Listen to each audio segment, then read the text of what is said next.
अस्सलाम वालेकुम दोस्तों, welcome back to the channel. दोस्तों, लातीनी अमेरिका का छोटा सा मुल्क एक्वाडोर कोरोना वायरस की वबा से बहुत बुरी तरह से मुतासिर हुआ है। इसकी टोटल आबादी 1,75,00,000 है। यहाँ अस्पतालों में अफरा तफरी का आलम है और खानदान अपने अपने अजीजों और रिश्तेदारों की लाशें ढूंढने में मसरूफ हैं। ताहम यहाँ से आने वाली मुसलसल बुरी खबरों का सिलसिला इस वक्त टूटा जब गलत शनाख्त की बदौलत एक मुर्दा करार दी जाने वाली खातून जिंदा सलामत मिल गयी। 27 मार्च को 74 साल एल्बा मार्वरी के घर वालों को इनकी वफात की खबर दी गई और इन्हें मुर्दा खाने इनकी लाश की शनाख्त के लिए भी बुलाया गया। ताहम वायरस के खतरे की वजह से इन्हें लाश से कुछ दूर ही रखा गया। इनके भांजे के मुताबिक इतनी दूर से इन्हें वो लाश अपनी हाला की ही लगी और शनाख्त के बाद लाश को जलाकर राख इनके खानदान को भिजवा दी गई। लेकिन जुमेरात को अस्पताल में जब मार्वरी को तकरीबन 1 माह कोमे में रहने के बाद होश आया तो इन्होंने डॉक्टरों से अपनी बहन का नंबर मिलाने को कहा। फिर अस्पताल की एक टीम ने इनके खानदान से माफी भी मांगी। इनके मुताबिक अस्पताल में इतनी अफरा तफरी का आलम था कि इन्हें इस गलती का अंदाजा ही नहीं हुआ। इक्वाडोर में बहुत से लोग इस खबर पर हैरान हैं कि मार्वरी कोविड-19 से हलाक होने वालों में शामिल नहीं हैं। इनके घर वाले इनकी वापसी पर खुश हैं, लेकिन इन्हें ये मालूम नहीं है कि इन्हें जिस लाश की राख भेजी गई वो किसकी थी। मार्वरी की बहन का कहना है कि ये एक मुआजिजा है। हम 1 हफ्ते तक यही समझते रहे हैं कि वो मर गई हैं और हमारे पास किसी और की राख थी। मार्वरी को एक्वाडोर के शहर गोयाकोल में, जो कोरोना वायरस से सबसे ज्यादा मुतासिर होने वाला शहर है, अस्पताल में दाखिल करवाया गया क्योंकि हक्काम को घरों में हलाक होने वालों की लाशें जमा करने में मुश्किलात का सामना था। ऐसी ही एक कहानी एक्वाडोर की औरत एंस सेलियानस और इनके शोहर फ्राडेल्फो की है, जो 30 मार्च को कोरोना वायरस से हलाक हुए। मीडिया से बात करते हुए इनके लवाहिकीन ने बताया कि इनके प्यारों की मौत के बारे में हक्काम को मुतल्ला करने के 4 दिन बाद लाशें घर से ले जाई गईं।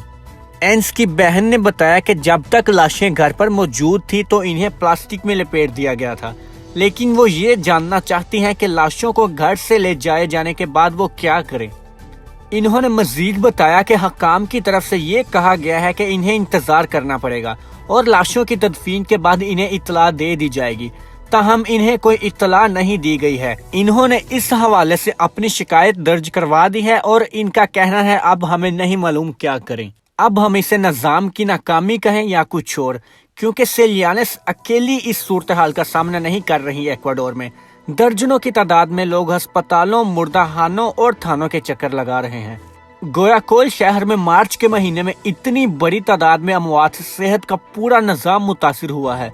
अस्पतालों और मुर्दाखानों में गुंजाइश ना होने के सबब बहुत सी लाशों को खाली गोदामों में डाल दिया गया, जहां वो गलना शुरू हो गई हैं। लोगों को अपने अजीजों की लाशें इन गोदामों में तलाश करना पड़ रही हैं, जिसमें लोगों को बहुत सी मुश्किलात का सामना है और लाशों की शिनाख्त करना नामुमकिन सा हो गया है। ऐसे में एक डोरेव नामी लड़का अपनी मां की मैयत मुर्दाखानों में लाशों के एक ढेर से ढूंढने में कामयाब हो गया। इसने मीडिया से बात करते हुए बताया कि वो कई दिन से अस्पताल में इंतजार कर रहे थे।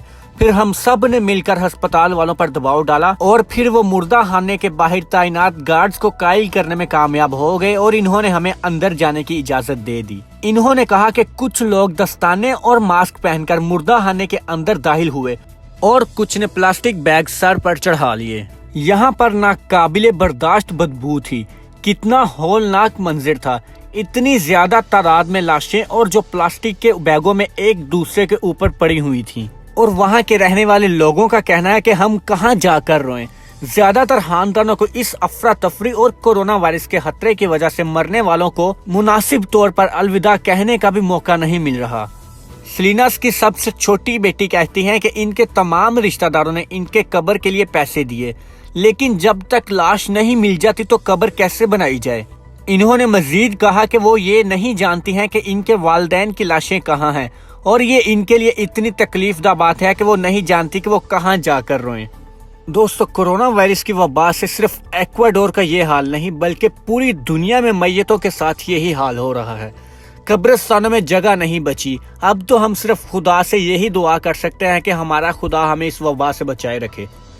तो दोस्तों, आप कमेंट्स करके बताएं कि आपको ये वीडियो कैसी लगी। अगर आपको ये वीडियो अच्छी लगी हो तो मेक श्योर कि आप इस चैनल को सब्सक्राइब करें और साथ में बेल आइकन भी दबा दें ताकि मेरी हर नई वीडियो का नोटिफिकेशन आपको मिल सके। अल्लाह हाफिज।